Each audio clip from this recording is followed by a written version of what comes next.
All right, let's go ahead and begin.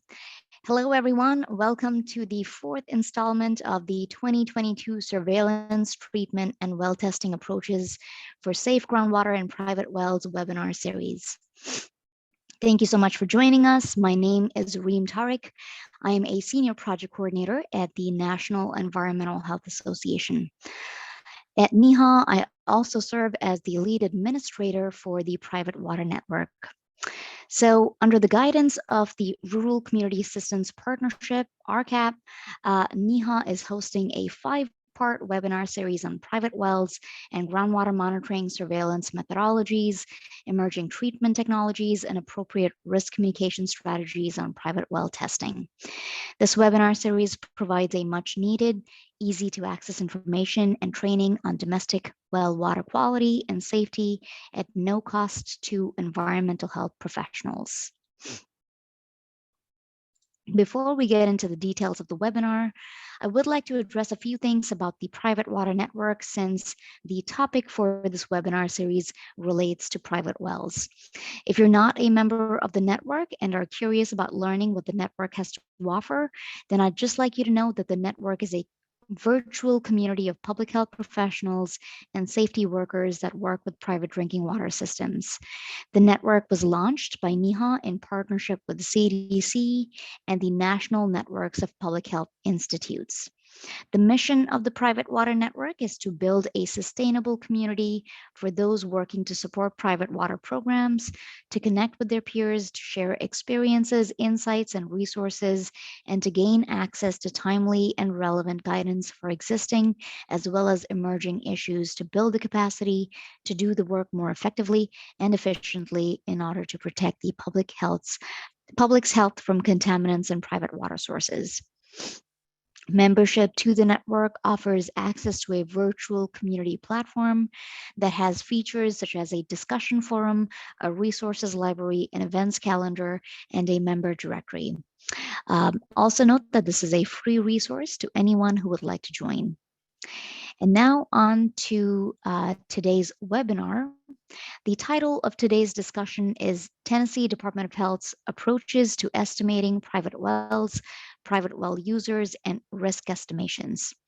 In this presentation, Tennessee Department of Health and Vanderbilt University will sort of describe their collaborative work on estimating the number of private domestic wells and private domestic well users in Perry and Hickman Counties in Tennessee.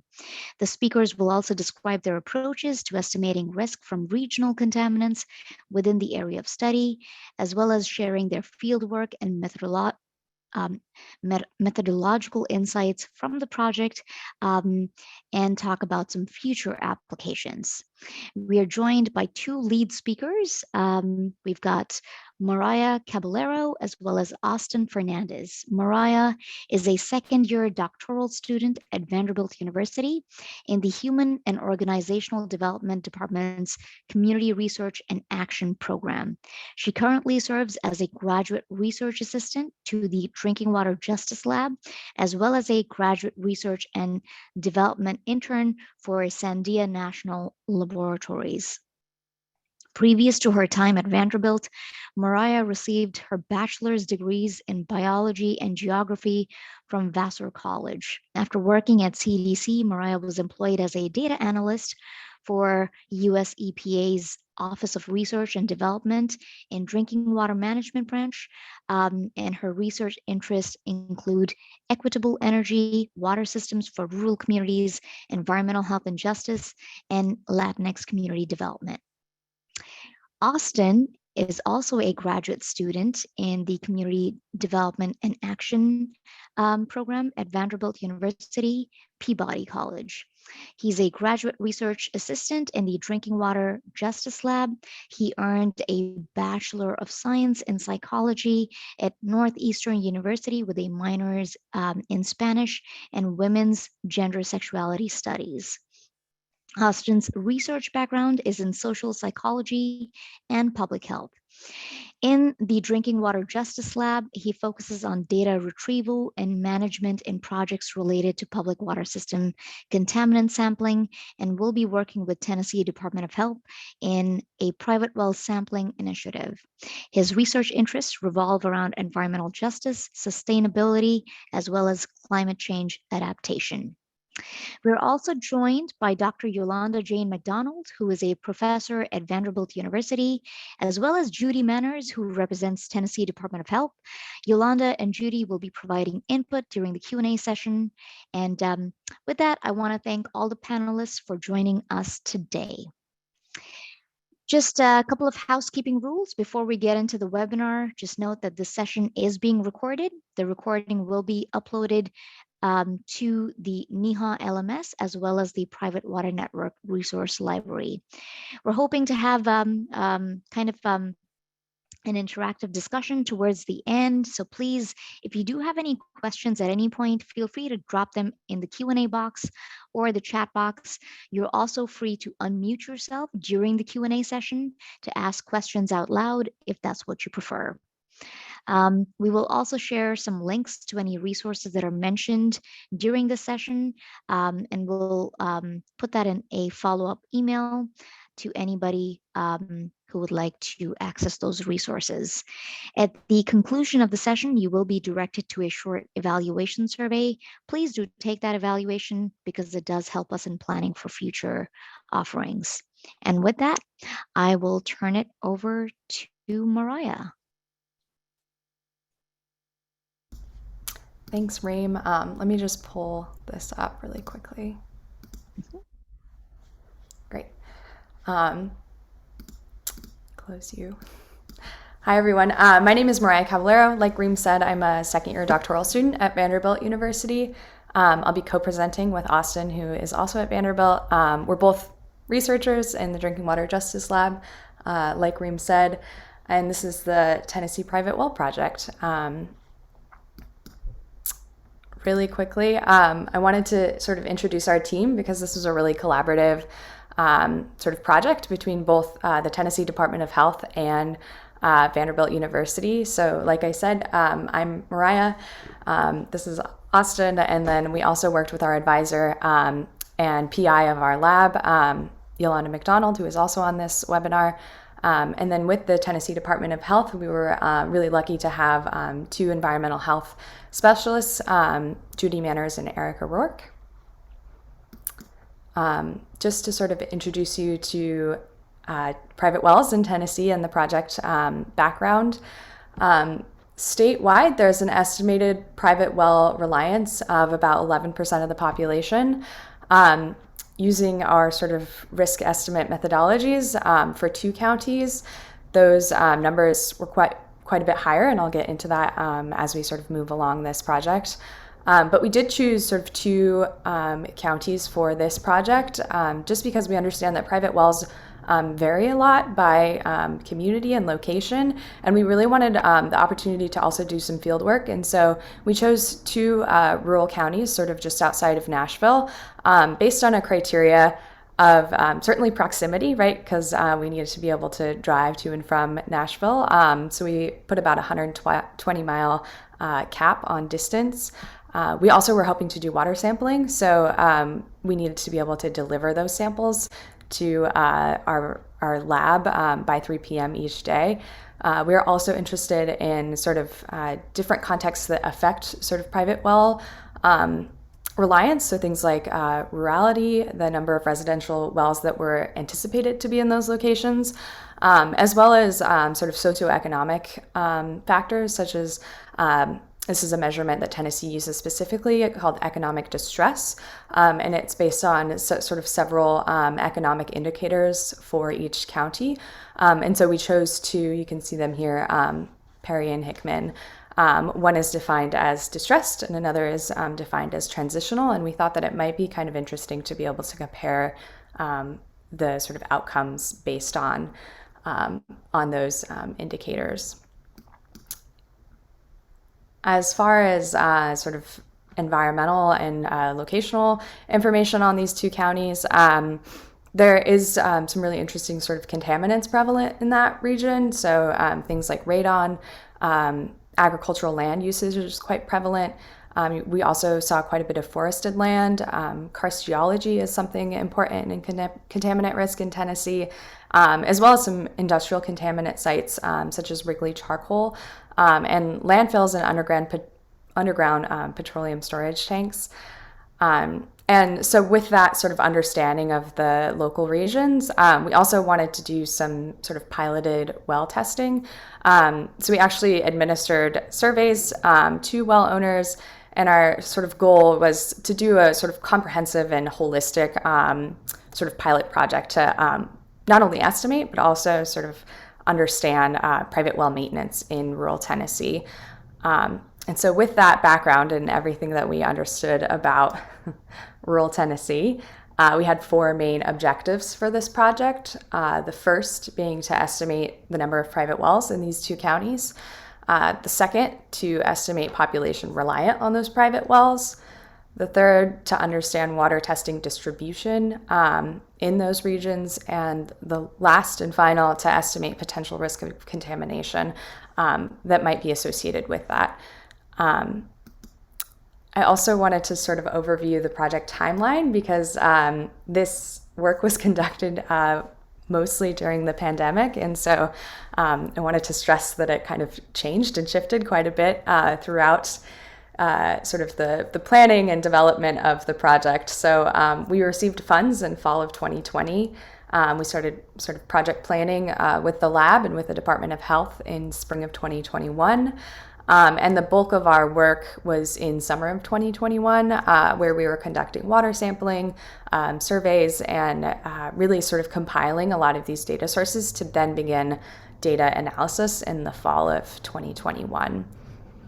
And I'm going to take you through Austin and I will take you through sort of all of these methods and approaches and results for sort of each of those four objectives. So the first being well estimates. And actually, Austin is going to take you through that. So, yes, indeed. So we had three primary sources of data. We used a GIS-centered approach to estimating the number of private wells in each county. Tennessee has a water well dashboard, TDEC, the Tennessee Department of Environmental Conservation. This is publicly available online. And we were able to download the well points for each county by filtering down to county level. The Drinking Water Justice Lab is in the process of creating water line boundaries for all Tennessee community water systems. And as you can see, we're at about 83% of them, representing 93% of the population. So these water lines were available to us through previous lab work. And we used county parcel data. We were going to determine the water reliance status for parcels within the counties. Sorry, next slide. Mm-hmm. So we filtered parcels down to residential parcels only. From there, we determined whether or not they were likely to be served by a community water system or likely not to be served. So any parcel whose center point was within 1,000 feet of a water line, we determined was likely served by the water system. Any parcel that was more than 1,000 feet from the water line was likely not served by it. We further broke those down based upon whether or not a well fell on or within the property lines of each parcel. That was where we used the water well viewer data, and we overlaid that on within ArcPro in our GIS software. And any parcel that did not have a well on it, we determined to be unsure because it could be either a spring or a well supplying its water. And if a well did fall on it, we determined it was likely it sourced its water from that well.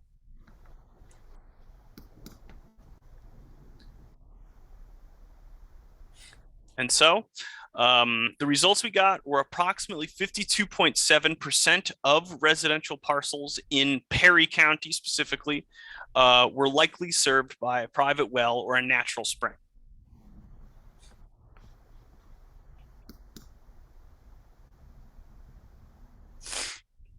So between both counties, you can see the breakdown of our parcels. So go ahead, Mariah. Oh, nope, go ahead. Sorry. Okay. Perry County had a slightly lower percentage that were likely served by a community water system. It is a little bit more rural and had a higher percentage that were likely served by a spring or well. As you can see, a large portion of our parcels fell into the unsure category. Yes. And again, that was was because a private well did not fall sort of within that, but it doesn't mean that a well didn't exist there. It just was undocumented in the TDEC dashboard. So taking you sort of into the population estimates, this approach was relatively similar to the private well sort of estimates, except that we were bringing in population data to understand sort of distribution of communities in these sort of rural areas. So in terms of data that we used the 2020 decennial census block data and to get information like population, right, housing units, as well as occupied housing units. And these were shapefiles that were downloaded at the block level. We also, again, used these community water system lines that the Drinking Water Justice Lab has created and compiled for each of the counties, as well as parcel data to understand where people are living in these regions. So again, kind of a similar approach. We took these residential parcels. Something we did notice in a lot of these more rural areas is that block groups often had no populations living in them. And so we actually removed those block groups from sort of the overall county outline. And we took, again, right, using this 1,000 feet from a water line as sort of our cutoff of understanding like whether or not a community or a household would be connected to a community water system or not. We understood it as either percent likely to be served by a community water system or percent not likely to be served by a community water system. And that cutoff point was really based on a lot of conversations with water professionals, as well as folks, I had colleagues from the EPA and things that, so it was sort of built on from conversations in the field. And we were able to then understanding based on the percent likely to be served by a private well or sort of some alternative water source rather than a community water system, we were able to multiply that total population in that block that would be reliant on private wells, and that gives you sort of an estimated population.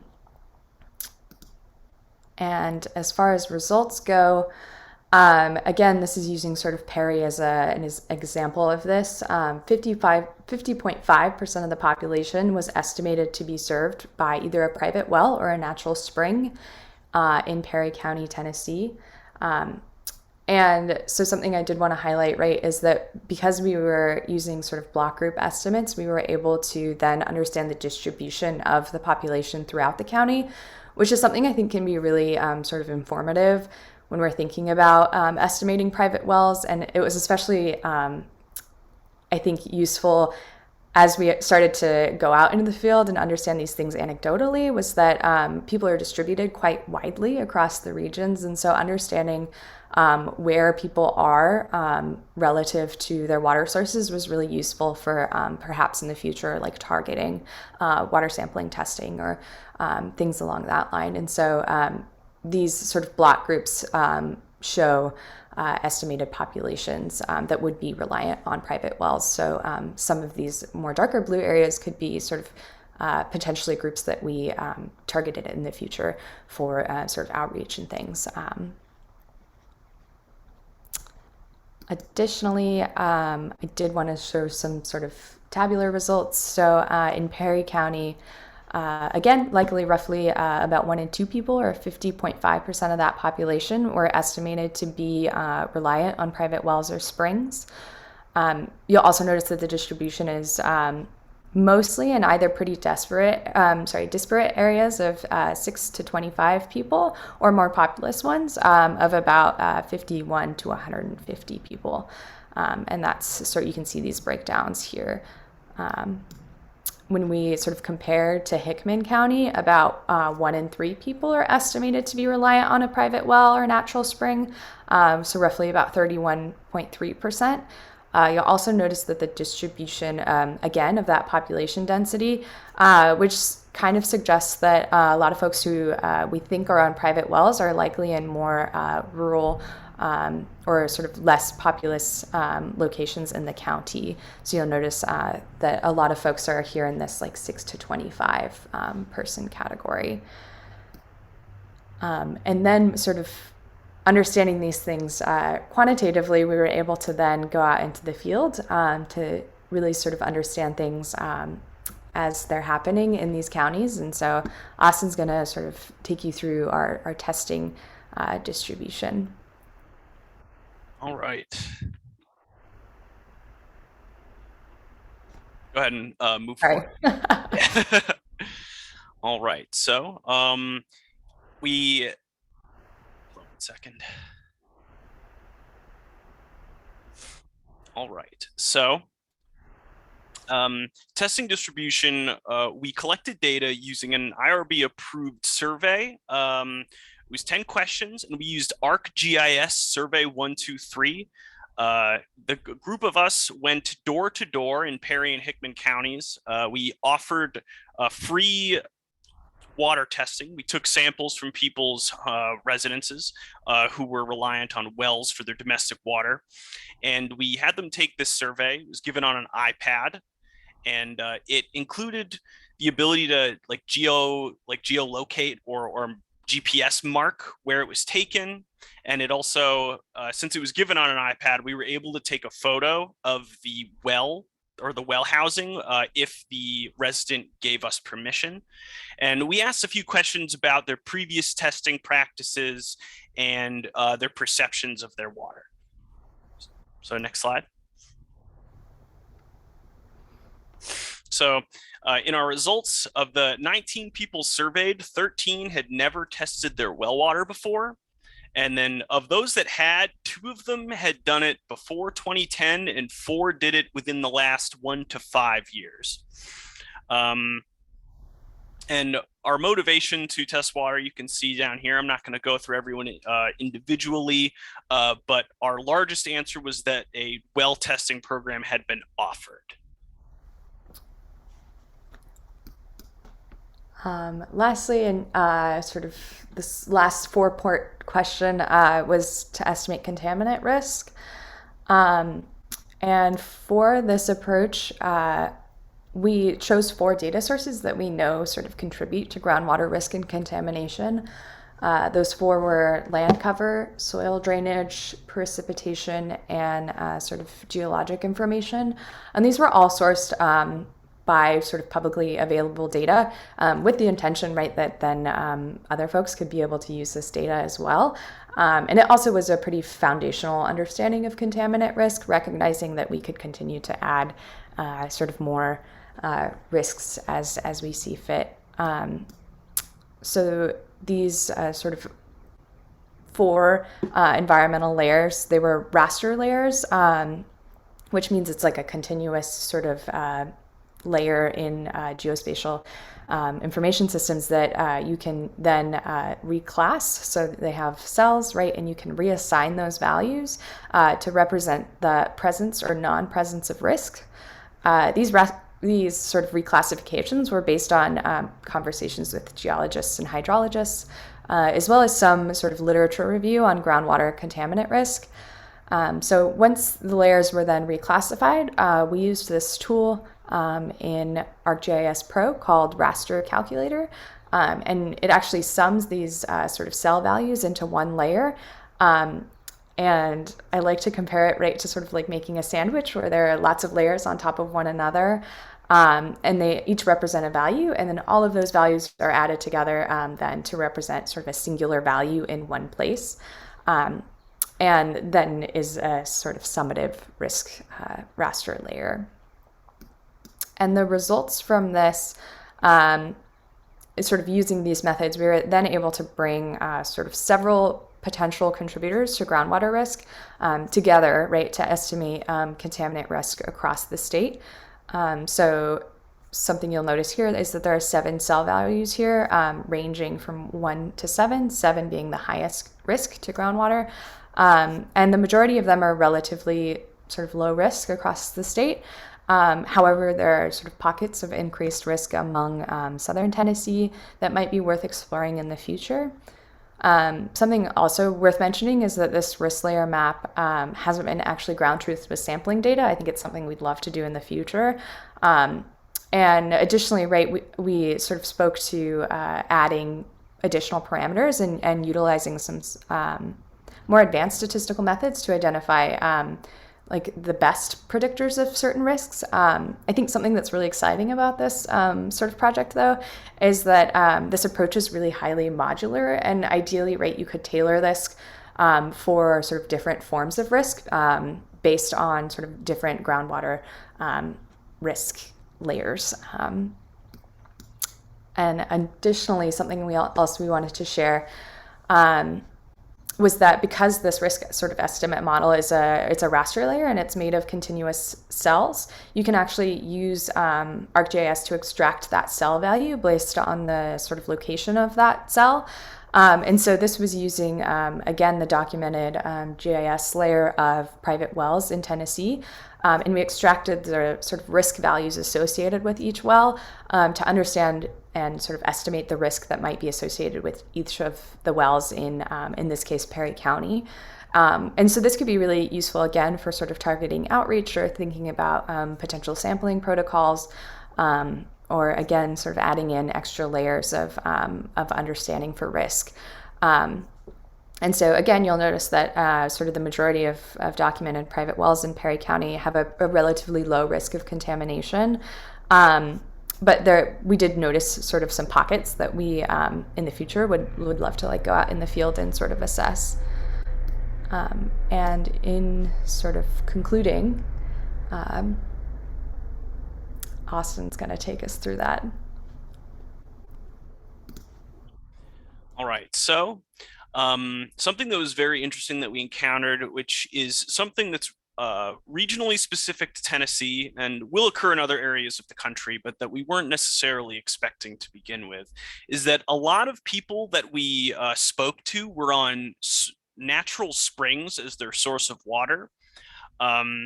This was something we didn't really discover until we got out and started talking to people, and we asked, we drove up and we asked, hey, are you on a private well? And they're like, oh no, we're on spring water. And then people would point out that, like, everybody on this hill over near us is on spring water, that house, that house, that house. And it was a lot more than we had accounted for, which was a part of why in our analysis, we included the unsure and could possibly be on spring water category. So our population estimate methods suggested, population density and distance from the community water system will impact the reliance on it. That was why we chose our 1,000 foot distance. There were occasions where people had been put on city water, but were unhappy with it, and so switched back to well water, but had both hooked up. There's a lot of really specific scenarios where things along those lines could occur. But since this was a pilot study, we did not have the resources to look into all of those specific instances. Our surveys suggest that people don't test their water very often, if at all. And the majority of them did use their well water as their drinking water source. And since our risk model is modular, it can be easily adapted to other areas, other regions, whether it's within Tennessee, other counties, or whether it's anywhere throughout the country. Different risk factors can be brought in. It is raster, so it's like additive. A lot of binary or trinary classifications. And so if there's something specific that occurs in another region, that can be added and included in analyzing the risk in that area.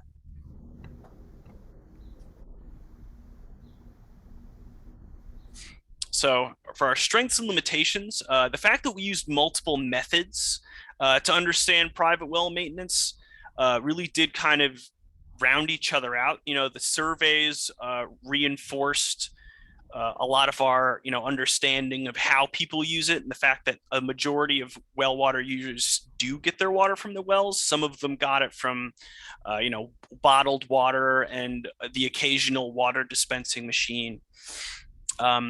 And these methodologies, we specifically tried to make as modular and adaptable as possible so that they're usable in areas that don't necessarily have the same context as Tennessee. Also, there was a direct benefit to all of the residents that we interacted with. Everyone's water testing was covered for free to them. And since many of them had never had their water tested before, this provided them with valuable information that they had not previously had access to. As I mentioned, our risk contaminant map is highly modular, and it can be produced with easily available data. And we also noticed that we were able to get updated utility system information because of the fact that we were in the community and directly interfacing with them. One of our water systems, we got an updated copy when we went into the town hall specifically and asked them for it. We noticed that there were water lines in areas that had not been on our previous maps. And so when we went in, we found out that they had been expanded in the years since our last updated version of it. In terms of the limitation, COVID-19 definitely got in the way of the most efficient application of all of our plans. We were able to make everything work, and it did go all right, but it certainly slowed us down. Some of our, as I mentioned, in regards to updated maps and systems, some of our data sources were fairly dated, and so this limited some of our estimation to begin with. However, our connection with these utility systems did enable us to kind of improve that over time.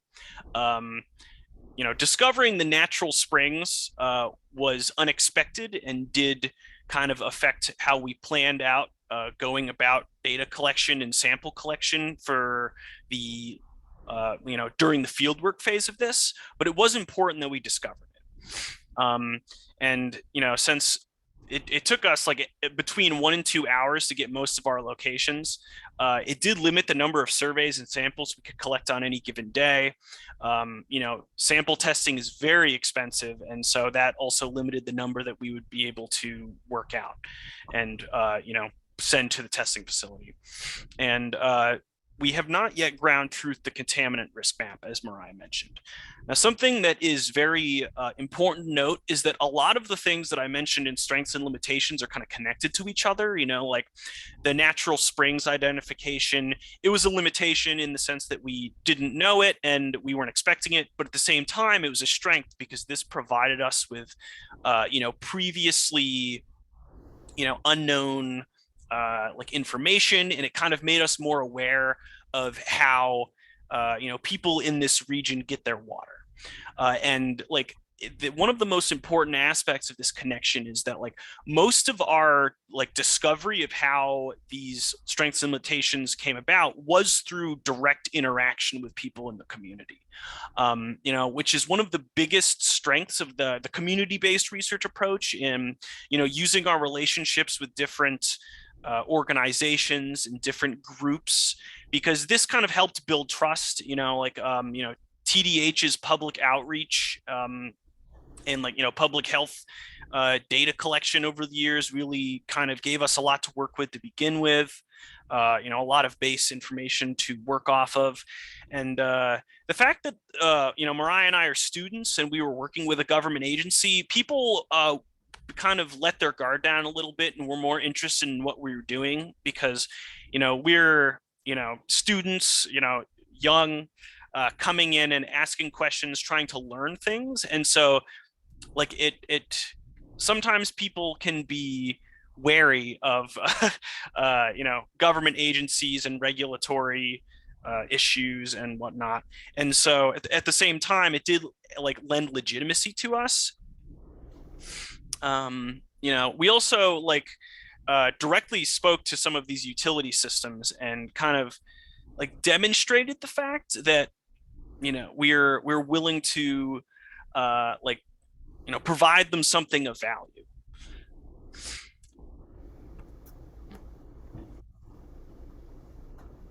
So in terms of applications, over time, expanding our estimates and applying these to other counties in Tennessee will be a further step. Since we only piloted 2 counties to develop our methodologies, there's a lot of room for growth in terms of kind of applying this to other places. Increased support. So once this project is developed further, this like additional data will be very useful in demonstrating the need for additional education and outreach. Like we mentioned, a lot of people had never tested their well before, and when contaminants are present in groundwater and people aren't aware of it, it can lead to like extended periods of time without addressing these contaminants. The risk methods also enables us to kind of target like areas that'll be most at risk for contamination. Limited resources mean that we can't necessarily spend a lot of time and going to every single person who's on a well and discussing this and providing them with information and testing. And people that are in areas that are most likely to see contamination can be prioritized. And the risk models can be adapted and expanded to other forms of contamination. TDH is planning on using this model to like address flood risk and point source pollution. There's been a couple of really severe flood events in parts of Tennessee over the last few months.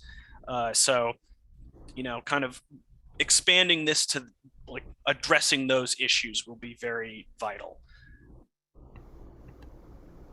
And just sort of before we leave you, I guess, we wanted to sort of offer a summary of some of the questions and action steps that you might take away and apply to your own region.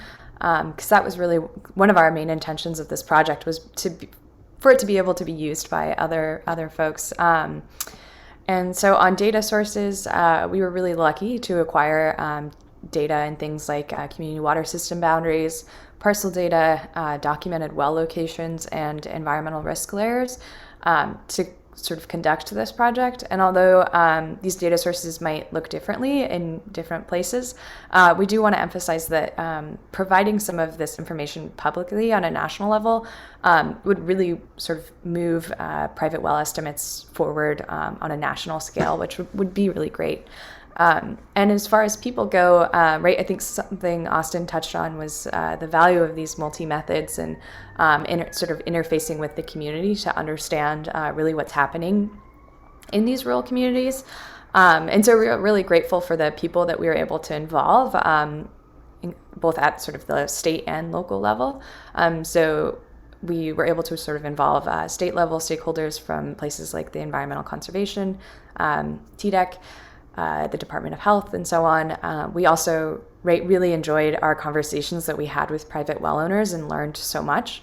I think something that in the future we would like to do a better job of is including community leaders, because something that we came across in our fieldwork was actually the mayor of Perry County was really interested in our work and was really interested in sort of getting the results once we finished up that fieldwork. And so and also, right, having sort of larger proponents in the community to then sort of gain trust was a really great sort of aspect that we learned along the way. And again, right, sort of interfacing with utility providers was really great too, because they were able to provide us some really valuable data and sort of information on where community water systems are that I think really helped push forward then understanding where private wells are. And sort of on questions that you might ask for yourself, I think two seemed most critical for us. The first being what unique environmental aspects in my region might affect private well ownership. So these might be sort of uniquely environmental aspects, like alternative water sources in the region. And the second being, how can multi-methods approaches be used to best represent private well reliance? And, that can mean a lot of things, such as interviews, surveys, data-driven methods, water sampling, and so on. But we really think that sort of bringing together several methods was a really valuable way to sort of begin to understand what these water systems look like on a local level. We did also want to take the time to thank sort of the resources and the individuals who made this research possible. It's just been such a great privilege, I think, to work with folks at organizations like the Department of Health, the CDC, and NEHA. And we're also really grateful for just the opportunity to share this work, and to you all for listening. And sort of before we leave you, we did want to sort of provide our email and contact information for anyone that's interested in continuing this conversation outside of this webinar. I've also included a link to our lab website, the Drinking Water Justice Lab, and a QR code that can actually take you there directly. Again, something I'm also more than happy to provide is sort of data or code, additional information on methodologies, right? And the slides of this from this webinar will actually be housed on the Drinking Water Justice Lab website as well, under a Private Wells Project tab. So thank you again, and please don't hesitate to sort of ask questions of us. Great, thank you so much for that excellent presentation, Mariah and Austin. Again, just as a reminder to the audience, feel free to drop your questions in the Q&A box. I see that there are a couple of questions there already. I see some folks have asked some questions in the chat box. But if you'd like to speak up, that's another option as well. If you would like to do that, just raise your hand, and let's address some of these questions that we already have. So I'm looking through the Q&A box, and Daniel Morvin asks, how was the level of risk calculated? Yeah, so this was right, oh, sorry, I see a hand maybe, Daniel? Is it, give me 1 second, No problem. maybe she wants to speak up? Yeah. Oops. Daniel, I'm gonna go ahead and unmute you. Hi, can you guys hear me okay? Mm-hmm. Yes. Okay, awesome. I'm some background noise, but you guys did an amazing presentation today, and I have a few questions for you. So I guess my first question was the 21 households. How did you guys determine that as your sample size for your project? And do you feel like 21 households is representative of both counties? Yeah, I think that's a great question. I don't know that we had, because this was a pilot project, right, and because we had such limited funds available for sampling, I think we knew that we wouldn't be able to get like a sufficient sample size to be able to make sort of larger level assumptions, right? And so I think that that's something we're really cautious about with this data, right? But I think part of our interest in doing this was just to be able to, provide water samples, right, to communities that oftentimes are interested. I think that was something we really learned in our conversations, was that folks are really interested in getting their water samples, but oftentimes the sort of cost barriers associated with getting those water samples were so high, right, that they hadn't done that before. And so I think we were really interested in sort of creating this survey and partially really interested in providing water sample tests in hopes of sort of gaining perhaps additional funds to do this on a more substantial level in a way that could be sort of analyzed statistically and things. But I think right now a lot of our sort of takeaways are largely anecdotal, which I think is, I think there's real value in that as well. And I just want to add, we did have a sampling frame. So we initially went out with the goal of we had selected random households. And then when we got out in the field and we started encountering the springs and so forth, we had to come back and reevaluate our sample selection. But we were limited by total number of dollars, and folks have been asking for which contaminants we were tested. We also knew we wanted to test for a suite of contaminants, and Mariah or Austin, you can pull up that list. So we had that limitation, as well, that to be able to test for these, then we would, this is what we're going to be able to do in terms of households that we stopped by to collect samples. And again, this is, as Mariah said, to stress, it was a pilot study. So, the next step is to build upon this and refine the sampling, and so that we can have, we didn't calculate power, so we could have a power calculation, but that wasn't within the scope of the project. So that brings me to my next quick question. It looks like there was maybe 2 goals for the project. One seemed to be just to kind of identify and maybe encourage people to do more well water testing. And the other seemed like it was maybe to validate the information on the contaminant estimate map. Would you say that those were kind of the 2 goals of the project? I don't focus. Yeah, sorry. So I think actually a lot of the goals for this project were really to develop methodologies to estimate like where even private wells are, because oftentimes states don't have sort of documentation of that, but also and estimate how much of a population is reliant on those water sources. So those were the 2 main goals. And I think in addition to those goals, we were also interested in just understanding where, how often folks are testing their water, sort of interest around testing water, as well as sort of perhaps estimating risk to contamination for those private well sources. So largely, I think sort of methods based and developing those methods using sort of publicly accessible data. Mm-hmm. And last question, so that contamination risk estimate map that you provided, if people aren't getting their wells tested, that ranking of 0 to 7 is basically determined on just data collected based on location or other information? Yeah, so it's largely based on environmental risks. So it was a sort of compilation of different environmental factors that we knew would likely contribute to sort of contaminant risk of groundwater. So it's bringing together sort of things like soil drainage and so on to estimate perhaps risk that could be present in an area. Okay, well, that's all I have. Thank you, guys. Yeah, thank you.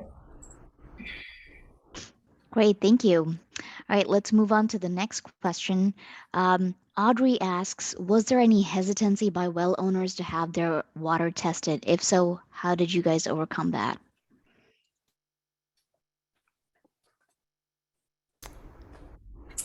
So this is Judy. I think I can field that one. So if you'll pardon me, I have a bit of a cold. So, these were door-to-door surveys, and if people didn't want their water tested, we certainly didn't force that issue. We were fortunate to get those that didn't want their water tested, but didn't mind filling out our survey. So we had a good mix of people who would fill out the survey and also would allow us to collect their water, and then vice versa. Some people didn't want to fill out the survey, but wanted the water testing.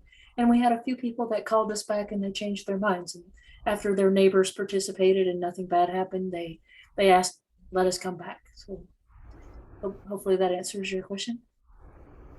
Great, thank you. Moving on to the next question from Jason. Considering the dynamic nature of karst systems, how often should people have their water quality tested?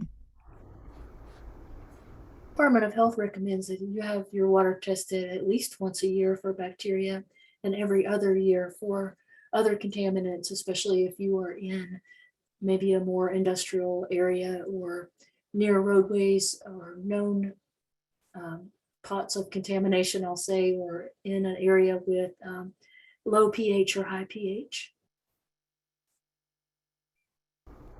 Great, thank you. Brittany asks, did you inquire from residents if they have bacterial illness or getting sick possibly from their drinking water? Was that specifically asked? I don't think we had a question about that because we were not trying to gain illness data. Mariah, am I correct? Yeah, I don't think we I don't think we felt comfortable asking for sort of health-related information. We did have, I think, definitely folks interested in the relationship between water and their health, and I think that definitely came up conversationally. But as far as sort of bacteriologic sort of outcomes, I don't know that it was in the survey or often came up in conversation. Great. We have another question. Did you have any wells that required immediate remediations? So, excuse me, Tennessee doesn't require water testing and they don't regulate private drinking water quality. So what we do is provide recommendations. Some people were excited to get those results and improve their water by adding water treatment, while others, all we do is send them the results and we haven't heard back from them. Great, thank you. I see some questions here as well as in the Q&A or the chat box, I should say, regarding the slides, some requests to show the survey results again. Just note that you will have access to the slides. As Mariah's mentioned, they're going to be up on the Drinking Water Justice Lab website, as well as NEHA LMS and the Private Water Network Resource Library. So just be mindful of that. The slides, you will be able to access them unless you folks actually wanted to show the survey results. Is there anything you'd like to add regarding the survey results? No, I can certainly scroll back. So these were just a snapshot of two of the questions that we asked. And the first is getting at sort of frequency of testing, right? Whether folks had tested their sort of water samples at all. And the second was motivation to test water. And yeah, I think we also got a lot anecdotally, but yeah, these were things that were collected on the surveys. Great, thanks, Mariah. Another question is, was there any correlation between lot size and well contaminant levels?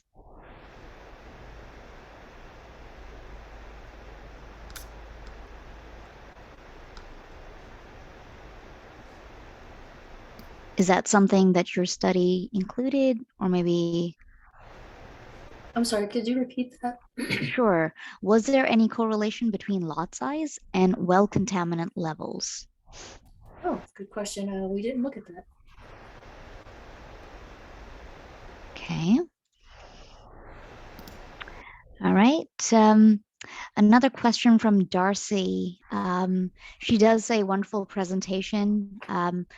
So if you ran into any challenges obtaining, she's asking if you ran into any challenges obtaining parcel data. She clarifies by providing some information. It sounds like they're working on something similar in Louisiana, but using residential addresses, point data, and zoning layers from parish data partners. It's been challenging for them in a number of ways, primarily standardizing variable data formats across parishes.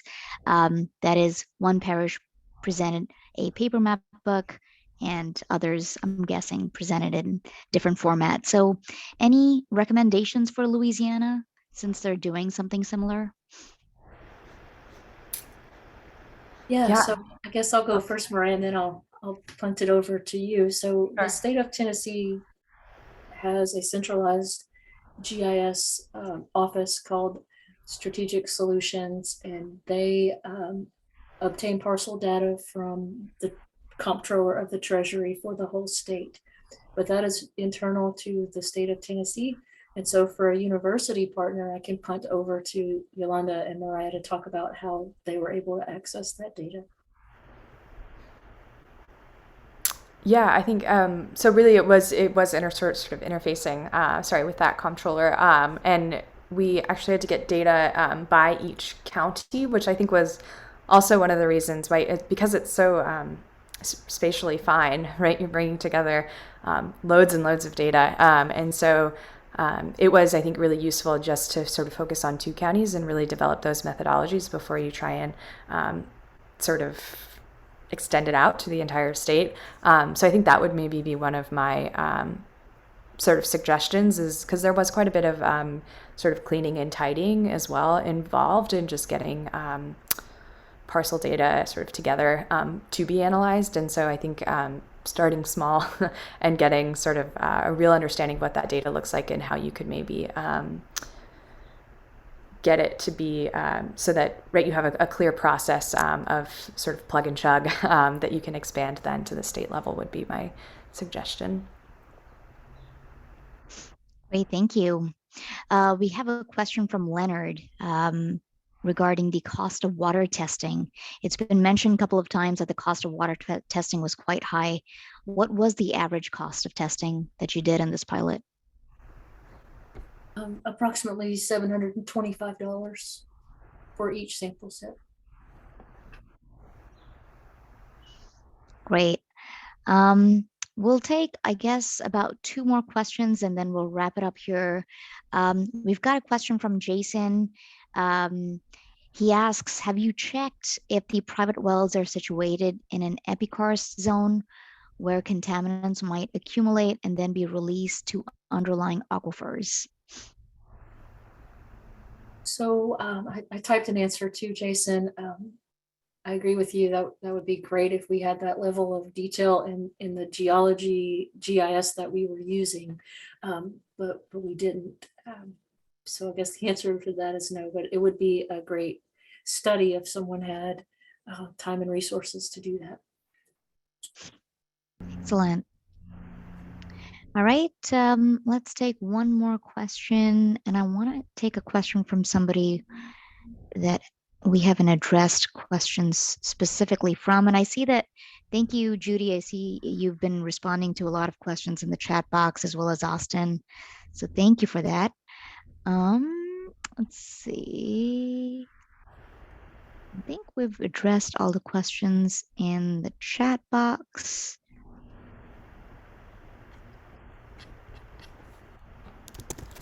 All right, let's just take, other than the number of springs and the lack of regularly well water testing, were there any other surprises or unpredicted results from the study? That's a really great question. I'm trying to think. I think perhaps the time that it took to get from house to house, right? And really thinking about how like a standardized water testing procedure would have to be for some of these really rural areas. That was really surprising to me because sometimes it would be, we would spend hours in the field and come away with like 2 or 3 water samples. And so just the time involved, and also, I don't know, it was really fun, I think, for me as someone who grew up in a rural community to sort of connect with rural community private well owners and sort of connect on interests and in sort of water quality and what that might mean for health. So I think yeah, sort of the interest in testing their water was something that was fun to see and learn in the field. Great, thank you. With that, we're almost we're out of time for our session today. So I just want to thank all the speakers who took the time to share their expertise with us, share some insights from their pilot study. I want to thank all the attendees for participating, asking great questions.